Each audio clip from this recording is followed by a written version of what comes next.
चलिए अब लिए चलते हैं आप सभी को राजस्थान।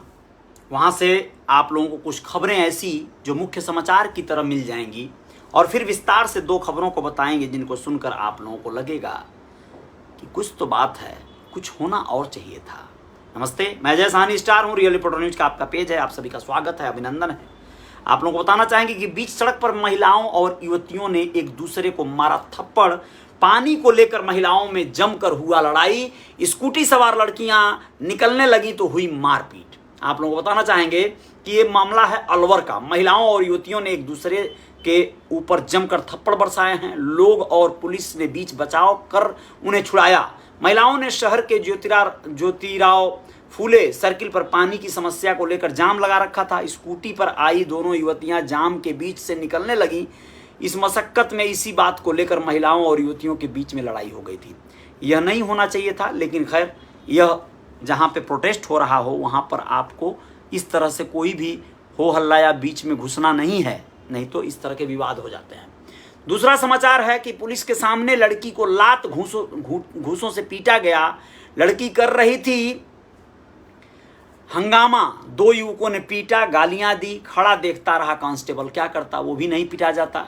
लेकिन आप लोगों को बताना चाहेंगे कि लड़की को पटक पटक कर मारा इन युवकों ने। भरतपुर में नशे से धुत एक युवती की दो युवकों से ने पुलिस के सामने ही पिटाई कर दी। कांस्टेबल पास खड़ा तमाशा देखता रहा जबकि युवक उसे लात घूंसों से पीटते रहे।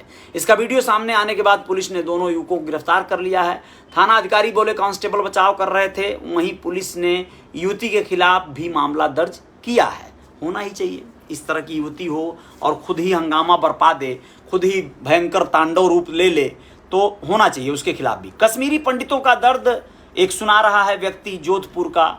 वो बता रहा है किस तरह से वो उस महाभयंकर आपदा के बीच अपने कंधे पर portable TV, black and white TV थी उसके पास, वो लेकर भागा था और उसके माँ बाप नहीं आने को तैयार थे, लेकिन दहशत इतनी थी कि यह माँ बाप को छोड़कर ही भाग लिया।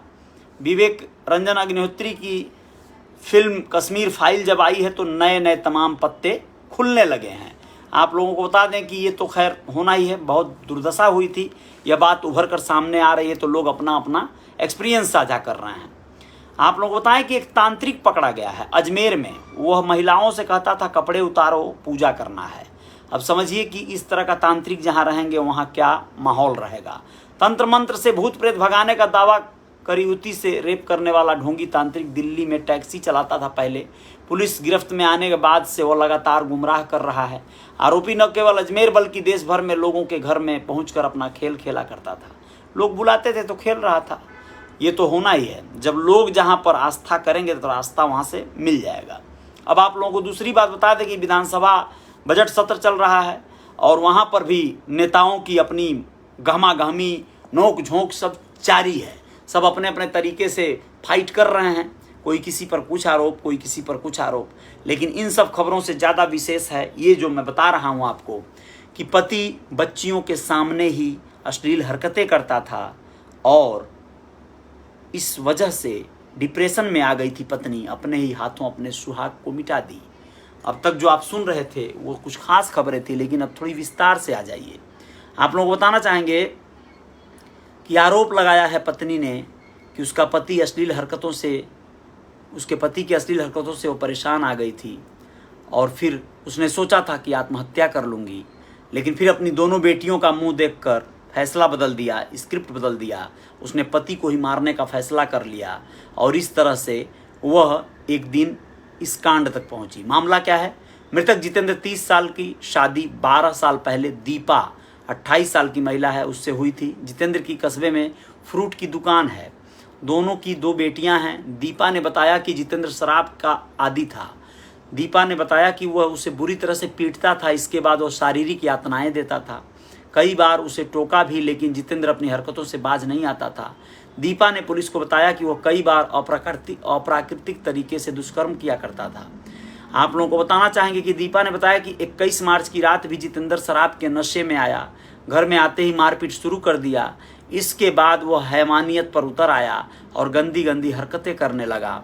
वह यह सभी सहन नहीं कर पाई, पहले खुद मरने की सोची, फिर बाद में बच्चियों का ख्याल आया तो उसने प्लानिंग बदल दिया। 21 मार्च की रात को दीपा ने जितेंद्र को मौत के घाट उतार दिया। खाना में, सब्जी में उसने नींद की 4 गोलियां मिलाई। जब वह शराबी पति पीकर अल्टर हो गया, पीकर और खाकर दोनों नशे में पूरा लिप्त हो गया, यह गई पहले उसका गला दबाई। गला दबाने से भी संतुष्टि नहीं हुई तो सब्जी काटने वाला चाकू उठाई और उसके सिर पर दे दनादन 4 वार करके उसे मौत के घाट उतार दिया। उसका आरोप था कि वह उसकी बेटियों के सामने भी उसके साथ अश्लील हरकतें करने लगता था। ऐसा अगर ये सत्य है तो दीपा को दरअसल अब ये जो कांड उसने कर दिया है, बहादुरी का काम किया है, लेकिन दुर्भाग्य देखिए कि इस बहादुरी के कांड के बाद अब वो जेल जाएगी, जेल में सजा काटेगी, बेल होगा, जो भी होगा, लेकिन कुछ दिन के लिए ही सही। बेटियां तो डिस्टर्ब हो गई पूरी तरह से। वह चाहती तो थोड़े से और भी रास्ते निकाले जा सकते थे। पुलिस में जाकर सख्ती के साथ कंप्लेन करना चाहिए था, उसे जेल भिजवाने का प्रयास करना चाहिए था। कुछ दिन जेल में रहता तो फिर शायद हेकड़ी ठीक हो जाती, नहीं तो ठीक है, ऐसा उसने किया। लेकिन बच्चियों का कहीं अगर उसे सजा हो गई लंबी तो बच्चियों का भविष्य बहुत बिगड़ जाएगा। ननिहाल में रहेंगी या किसी देवर भसुर या दादी दादा के पास रहेंगी, असुरक्षित ही रहेंगी। मेरे कहने का मतलब यह है। अब आप लोगों को बताएं कि ऐसा करने से पहले कई बार और भी कुछ रास्तों को सोच लेना चाहिए। अब आप लोगों को दूसरा बात बता दें, एक और खबर आई है बहुत जोरदार जयपुर से। शादी के 23 साल बाद बनी है एक महिला ब्यूटी क्वीन। जी हाँ, 19 साल की बेटी है उसकी, यानी वो 19 साल की बेटी की माँ है। आप लोगों को बताना चाहेंगे कि 22 सुंदरियों को पीछे छोड़कर पहना ताज, बोली अब अगली मंजिल दुबई है। मतलब उनका लुक गजब का है। 42 साल की उम्र है जयपुर की श्वेता डाहड़ा। इन्होंने हाल ही में मिसेज इंडिया यूनिवर्स 2022 पेजेंट की प्लेटिनम कैटेगरी में विनर का ताज जीता है। श्वेता जब रैंप पर कैटवॉक करती हैं तो मॉडलिंग में अच्छों को मात दे देती हैं। 19 साल की बेटी की मां है श्वेता, जबकि ये ब्यूटी क्वीन बनकर उभरी हैं। महिलाओं को इससे बहुत आत्मविश्वास बढ़ेगा, बहुत बड़ी बात है। इतना रसूख, इतनी बड़ी बात कि कहा नहीं जा सकता। 42 साल की उम्र में इस तरह की कोई महिला अपने आप को मेंटेन रखे, फिट रखे और सुंदरियों की भीड़ में खड़ी होकर अच्छी सुंदरियों को पछाड़ दे, इससे बड़ी बात और क्या हो सकती है। आप लोगों को बताना बहुत ज़रूरी है। इसके बाद की जो कहानी बहुत ही खतरनाक है, बहुत ही ऐसी कहानी है जो दर्द देती है, पीड़ा देती है। आप लोग अपने बच्चों के प्रति जागरूक और सचेत जरूर हो जाइएगा। 13 साल की बच्ची से बेरहमी, गर्म चाकू से दागा। भाई भाभी पढ़ाने के बहाने गांव से उदयपुर लाए, डंडों से पीट कर घर का काम करवाया करते थे। बताना चाहेंगे, पूरे विस्तार से सुनिए। जयपुर के बाद उदयपुर में 13 वर्षीय मासूम बच्ची के साथ बेरहमी का मामला सामने आया है। घर का काम सही ढंग से नहीं करने पर बच्ची को गर्म चाकू से दागा गया, उसके मुंह और हाथ पैर को जलाया गया। मासूम के साथ मानवता की सारी हदें पार कर दी गई। उसके मौसेरे भाई और भाभी ने यह हैवानियत उसके साथ किया है। उसे पढ़ाने लिखाने का कहकर बिहार से उदयपुर ले आए थे।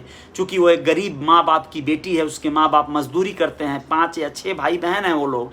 बच्ची यह अत्याचार कई महीनों से झेल रही थी। मौसेरा भाई उदयपुर में मजदूरी करता है। उसके घर से जाने के बाद भाभी दिन भर उससे काम करवाती थी। कुछ कमी रह जाए तो थप्पड़ों और डंडों से पीटती थी। कई बार गर्म चाकू और चिमटे से बच्ची के हाथ पैर और मुंह को दाग दिया करती थी।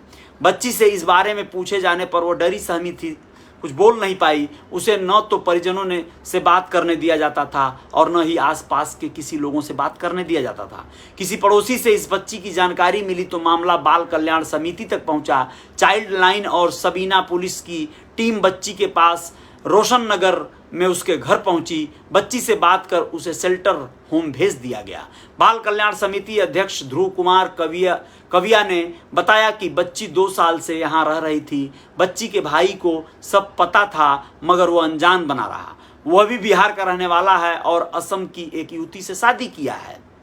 आप लोगों को बताना चाहेंगे कि काउंसलिंग में सामने आया है कि बच्ची अपने माता पिता के पास बिहार जाना चाहती है, वहीं रहकर पढ़ना चाहती है। जल्दी ही बाल कल्याण समिति की रिपोर्ट पर सबीना पुलिस मामला दर्ज करेगी, इस मामले की जांच करेगी। बच्ची ने बताया कि उसके 6 भाई बहन हैं, माता पिता दोनों मजदूरी करते हैं। समिति को यह भी शक है कि कहीं बच्ची को खरीद कर तो नहीं लाया गया है। इस मामले में बाल कल्याण समिति की रिपोर्ट पर सबीना थाना पुलिस ने आरोपी भाई भाभी सोनी यादव के खिलाफ मुकदमा दर्ज कर लिया है। और आप लोगों को बताएं कि दोपहर बाद पुलिस ने दोनों पति पत्नी को थाने में बयान के लिए बुलाया। वहां दोनों से पूछताछ की गई।